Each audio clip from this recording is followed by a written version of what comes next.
In this video, we are looking at form data in FastAPI, how to receive the kind of key value fields that a classic HTML form submits. We will cover why it is different from JSON, what pieces you need, and exactly when to reach for it. When a browser submits a classic HTML login form, it does not send JSON. It encodes the fields as key equals value pairs in a format called application x www form encoded. If you try to receive that with FastAPI's normal JSON body handling, you get nothing. The data simply does not pass. You would have to manually read and decode the raw request, and at that point you have thrown away all of FastAPI's validation and documentation benefits. Think of it this way. A JSON request is like receiving a typed memo. The structure is self-describing and universally agreed upon.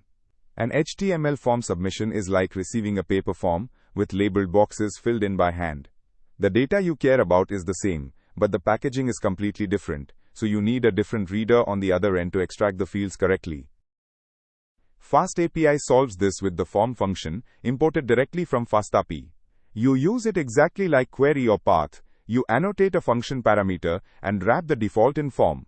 This signals to FastAPI that the value lives in the form-encoded body, not in a JSON payload.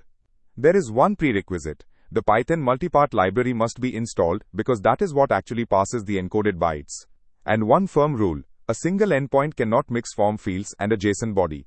The content types are mutually exclusive. At the top, we import FastAPI and form from FastAPI. We create the app instance, then define a post route at /login. The function has two parameters, username and password, both annotated as str, and both declared with form of 3 dots, meaning they are required with no default.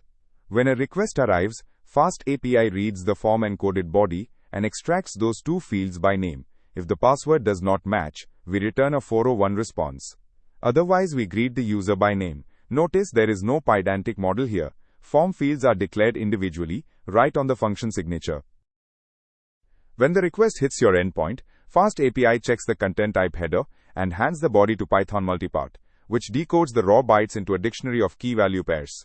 FastAPI then maps each key to the function parameter that carries a matching form declaration, coerces the string value to the declared type, and runs validation, the same pipeline as query parameters.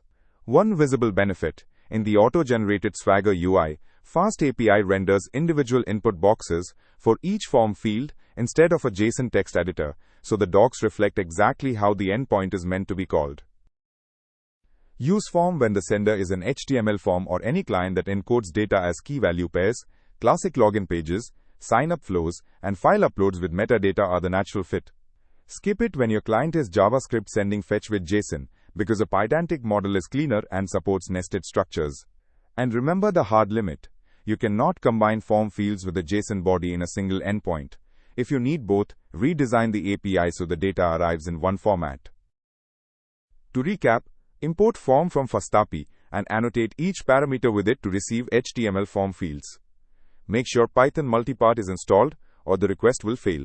Never mix form with a JSON body in the same endpoint. Pick one encoding per route. And reach for form specifically when you are handling browser-native form submissions like login pages, not general JSON APIs.